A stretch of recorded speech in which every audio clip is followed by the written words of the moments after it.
Hello बच्चों, six class.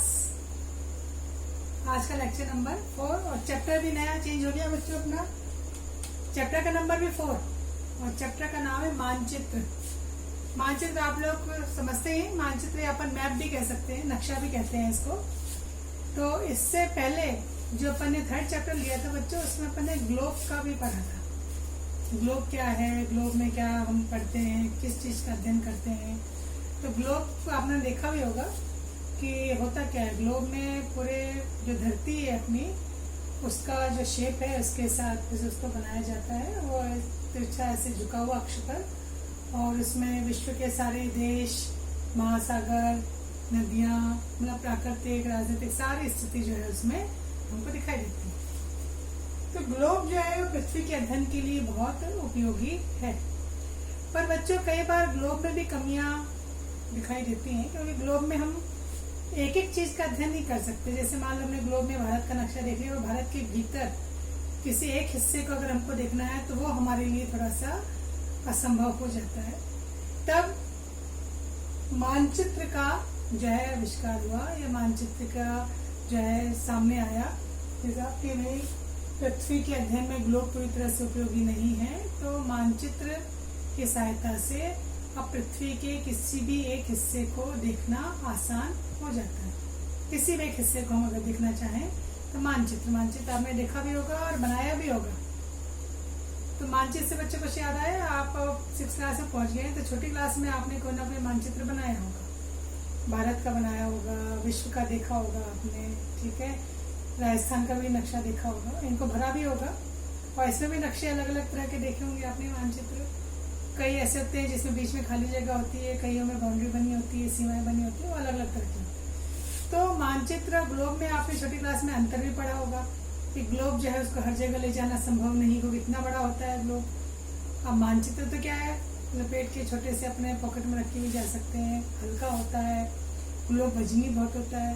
तो globe में एक बार में हम एक ही दिशा को देख सकते हैं, एक ही स्थान को देख सकते हैं, उसको बार बार घुमाना पड़ता है। जबकि मानचित्र एक फ्लैट उसमें है, तो हम उसमें एक बार में किसी देश का पूरा अध्ययन भी कर सकते हैं।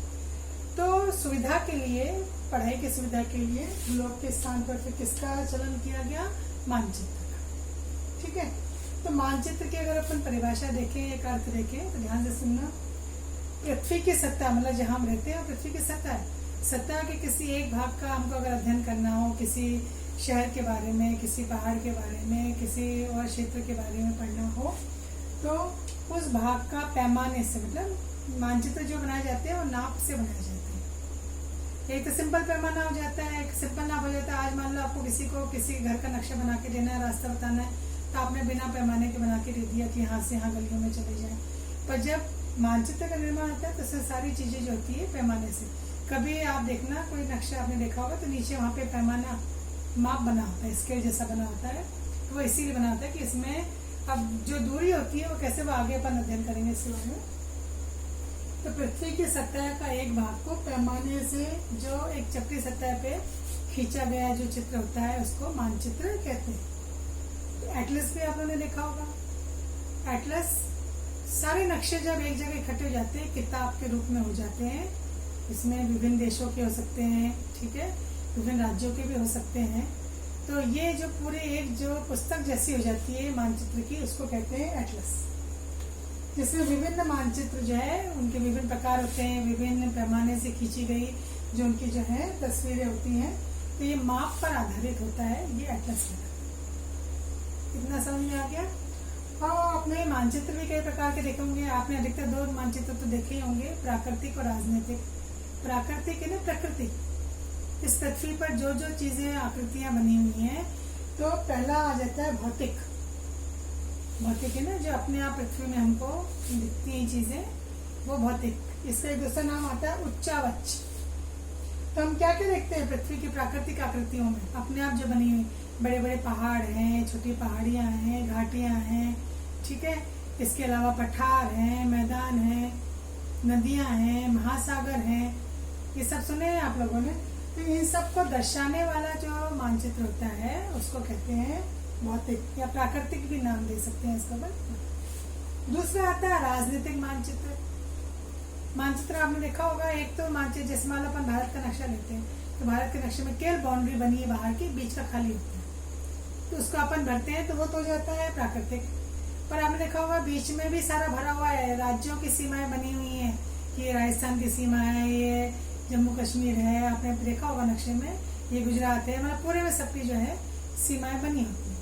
तो उसमें राज्यों के बारे में, नगरों के बारे में अगर अपन इसको गहराई से देखें, ठीक है, फिर गाँव के बारे में, इसके अलावा बड़े बड़े जो देश हैं उनके बारे में, उनकी जो सीमाएं हैं, कौन सा देश, जैसे विश्व का मानचित्र देखा होगा आपने, सारे देश जो हैं विश्व के, उसमें उनकी बाउंड्रियां बनी हुई।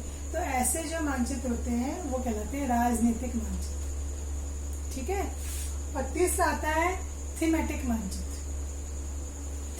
थीमेटिक, इसमें थीम आ रही, थीम है कोई भी विषय को लेकर के और जो मानचित्र बनाए जाते हैं, इसका नाम होता है थीमेटिक मानचित्र। इसको विषयगत मानचित्र भी कहा जाता है, मतलब कोई भी एक विषय को लेकर, जैसे आपने देखा होगा रेल मार्ग वाला मानचित्र होता है, कई सड़क मार्ग का मानचित्र है, कई देश के में वर्षा का वितरण बताया गया, कहीं ज्यादा वर्षा हो रही है, कहीं कम वर्षा हो रही है, तो आपने ये मानचित्र छोटी क्लास में देखे होंगे, ठीक है, और अभी तो आप पढ़ रहे हो उसके बारे में, और आगे बड़ी क्लास में जाओगे तो और बहुत सारे आपको देखने को मिलेंगे। रेल मार्ग है, वायु मार्ग है, सड़क मार्ग है, इसके अलावा वर्षा का वितरण कैसे है, खनिज पदार्थ है, उद्योग है, ठीक है, और तापमान है, तापमान के आधार पर इन सब का जो वितरण है, यहाँ तक कि जनसंख्या का भी होता है मानचित्र, किस देश में, किस राज्य में, कहाँ पर जनसंख्या घनत्व ज्यादा है, कहाँ पे कम है, ये सारे अलग अलग विषय को लेकर के जो मानचित्र बनाए जाते हैं उन्हें कहते हैं थीमेटिक मानचित्र, ठीक है बच्चा। अब ये मानचित्र बनाने में इसके जो घटक होते हैं, मतलब मानचित्र जो बनता है उसमें मुख्य चीजें क्या आती है, तो ये 3 घटक है इसके। दूरी, मानचित्र में दूरी भी दर्शाई जाती है, पर छोटे रूप में, वो अपन आगे अध्ययन करेंगे। दिशा, आपने कभी ध्यान दिया होगा, जैसे ये पूरा मानचित्र है तो यहाँ पर उसमें एक एरो बनाकर एन लिखा होता है, नॉर्थ, मतलब कोई भी अपन नक्शा देखते हैं ना बच्चों, उस नक्शे में हमेशा उत्तर दिशा ऊपर की होती है, ठीक है।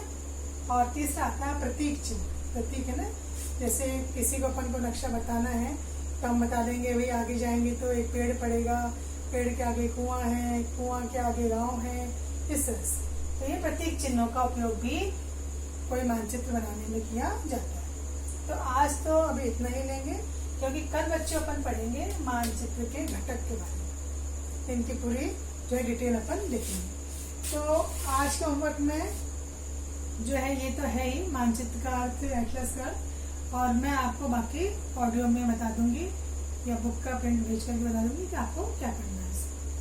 तो इतना तो आज समझ में आ गया होगा कि ग्लोब मानचित्र में क्या अंतर है, मानचित्र की आवश्यकता क्यों पड़ी, मानचित्र का अर्थ, एटलस और मानचित्र के प्रकार। तो इतना काम बच्चों आप अभी कॉपी में कर लेना, आपने इतना काम तो आप कर लेना, ठीक है। ये 2 मानचित्र का अर्थ, एटलस का अर्थ और मानचित्र के प्रकार, ठीक है। और ये मानचित्र के घटक, दूरी, दिशा, प्रतीक, इतना कर लेना, फिर बाकी मैं आपको बता दूंगी।